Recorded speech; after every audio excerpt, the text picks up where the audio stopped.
पूर्णिया के सांसद राजेश रंजन उर्फ पप्पू यादव के खिलाफ पूर्णिया के भाजपा कार्यकर्ताओं में जबरदस्त आक्रोश देखा जा रहा है। उनके खिलाफ पूर्णिया के आरनसा चौक के समीप विरोध प्रदर्शन करते हुए पूर्णिया सांसद राजेश रंजन उर्फ पप्पू यादव का न केवल पुतला दहन किया बल्कि उनके खिलाफ जमकर नारेबाजी भी की, जिसमें बड़ी संख्या में बीजेपी के कार्यकर्ता नेता शामिल थे। तमाम लोगों ने कहा कि पूर्णिया सांसद का मानसिक संतुलन बिगड़ गया है और ये कुछ भी बोलते रहते हैं। जिस तरह से पूर्णिया सांसद ने प्रधानमंत्री के खिलाफ अभद्र टिप्पणी की है, यह कहीं से उनके मर्यादा के अनुकूल नहीं है और यही वजह है कि पूर्णिया वासी होने के बावजूद वे लोग ऐसे सांसद के खिलाफ प्रदर्शन करने को मजबूर हैं। प्रदर्शनकारियों ने कहा कि पूर्णिया सांसद राजेश रंजन उर्फ पप्पू यादव को बताना चाहिए कि उनके पास सही मायने में कितनी जमीन है। वे झूठ बोलने में सबसे आगे रहते हैं। अब पूर्णिया में उनके खिलाफ खुलकर लड़ाई होगी। अगर पप्पू यादव के पास इसका जवाब है तो उन्हें एक मंच पर आकर देना चाहिए। बीजेपी के जिला अध्यक्ष ने कहा कि पूर्णिया सांसद पप्पू यादव को प्रधानमंत्री नरेंद्र मोदी से तत्काल माफी भी मांगनी चाहिए।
दहन उसके व्यवहार को लेकर के किया गया। एक पूर्णिया का सांसद होने के नाते जो उसने माननीय प्रधानमंत्री जी के बारे में जो अपशब्दों का प्रयोग किया और अपशब्दों के साथ साथ अपनी मानसिकता जो ओछी मानसिकता है, जो बड़बोलापन है और 9,000 करोड़ की 9,000 बीघा की जमीन की बात करते हैं, इस तरह का जो घटिया जो उन्होंने चुनावी क्षेत्र में झारखंड में जिस तरीके से किया और वो जो पूर्णिया के तरफ से वो अपने सांसद होने के नाते वो गए थे, इसकी हम लोग घोर निंदा करने के लिए आए और उनका पुतला दहन करके उनको एहसास दिलाने के लिए किए हैं कि माफी मांगिए।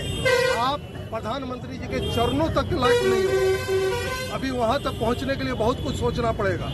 एक सांसद बन जाने के बाद आप कहां तक सोच सकते हो, प्रधानमंत्री जी उनसे कहीं ऊंचे हैं। आज विश्व के सबसे बड़े नेता के रूप में जाने जाते हैं और तुम उनके बारे में बात करोगे, तुम हेमंत बिस्वा शर्मा जी के बारे में बात करोगे तो माननीय मुख्यमंत्री हैं, तुम एक सांसद बन करके क्या लगता है कि कहां पहुंच गए? और 9,000 एकड़ जमीन था, कहां से लाए थे? किसके बाबूजी और दादाजी दिए थे? तो लूट करके लाए थे। 2000 में जो काम कर रहे थे उसका कहीं से बही खाता रखे हुए थे कि 2000 में जो यहाँ की आम जनता जो उसके क्रिमिनल एक्टिविटी से परेशान थी, क्या वो जमीन है? उसी जमीन के बारे में चर्चा कर रहे हो क्या? आओ खुल करके आओ और बात करो। इस तरीके से दूसरे के क्षेत्र में जा करके चुनाव प्रचार के दौरान अपने शिष्टाचार को बोलोगे तो पूर्णिया की जनता और हम भारतीय जनता पार्टी अपने नेता के बारे में अगर कोई कुछ बोलेगा तो उनका पूरा का पूरा उसको नग्न कर देंगे। वो अपने अगर चरित्र से बाहर निकलने का कोशिश करेंगे। सांसद हैं, सांसद रह करके सम्मान प्राप्त करें, हम लोग भी सम्मान देंगे, लेकिन अगर वो चीज हरकत करेंगे तो मुंह तोड़ जवाब देंगे और देते रहेंगे। आवाम आक्रोश में है। यह सिर्फ एनडीए की बात नहीं है, यह पूर्णिया के मान और सम्मान की बात है। जिस प्रकार का इस सांसद ने कृत्य किया है और पूर्णिया को शर्मिंदा किया है, परिणाम पूर्णिया का ये बैनर लगाते हैं और संसार पूर्णिया करने का काम किया है इन्होंने। हम लोगों ने कल लिखा था अपने फेसबुक पोस्ट पे कि आप उस सदन के नेता को बोल रहे हैं जिस सदन के आप सदस्य हैं। आपको शर्म आनी चाहिए पप्पू यादव जी कि आप सदन के नेता के बारे में इस तरह से आप बोलते हैं। आप भूल गए कि आप सांसद हैं पूर्णिया के, आपको इतना ख्याल नहीं रहा और आप लगातार इस तरह की जो बातें कर रहे हैं पूरे घूम घूम के। आज पूर्णिया की आवाम अपने आप को ठगा हुआ महसूस कर रही है। आपको पूर्णिया के लिए सांसद पूर्णिया की आवाम ने चुना होगा, लेकिन आप घूम घूम कर पूरे देश विदेश लगता है कि कितना बड़ा आप सांसद नहीं है, आप लगता है कि पूरे विश्व के नेता बन गए। ये नहीं चलेगा।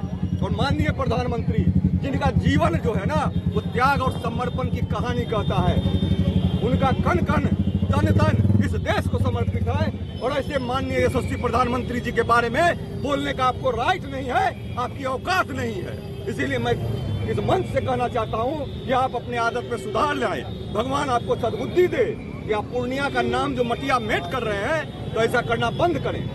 हम लोग 25 साल में कभी अर्जुन भवन नहीं गए, लेकिन हमारे नेता जब आए और हमारे नेता का जब हुआ, जब सांसद जी के माननीय पिताजी का स्वर्गवास हुआ तो हम सभी कई बार गए, अपने नेता के साथ गए, अर्जुन भवन तक गए, यह सोचकर कि उनके पिता हैं, हमारे भी पिता हैं। हम लोग यह भाव रखते हैं। और आप हमारे नेता के बारे में इस प्रकार के, क्योंकि आपको सिर्फ राजनीति रोटी सेकनी है।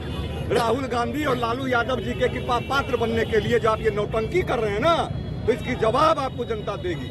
इसीलिए भगवान आपको सद्बुद्धि दे, यही आपको कहना चाहते हैं। और पूर्णिया भारतीय जनता पार्टी को कमजोर समझने का, एनडीए को कमजोर समझने का दुस्साहस मत करिए। सांसद जी, हम लोग बहुत ही व्यवस्था में रहने वाले लोग हैं, मर्यादा में रहने वाले लोग हैं, लेकिन इसका अर्थ यह नहीं है कि हम लोग कमजोर हैं। इसीलिए मैं स्पष्ट रूप से कहना चाहता हूं कि आप अपनी भाषा शैली में और अपने विचार में और आदत में सुधार लाने का काम करें, तो यह बेहतर होगा पूर्णिया के लिए भी और सबों के लिए। बिहार में एक सिटी है, उसका नाम है पूर्णिया। वहां हमारी एकेडमी चलती है जहां हम लोग बाल काटने का काम सिखाते हैं, ब्यूटी का सिखाते हैं, मेकअप का सिखाते हैं। और किसको कांटेक्ट करेंगे? हमारी फ्रेंड है, हमारी दोस्त है, उनका नाम है काजोल सुमन सिंह और उनका नंबर है 7320034485। सिटी पूर्णिया हमारी एकेडमी चलती है।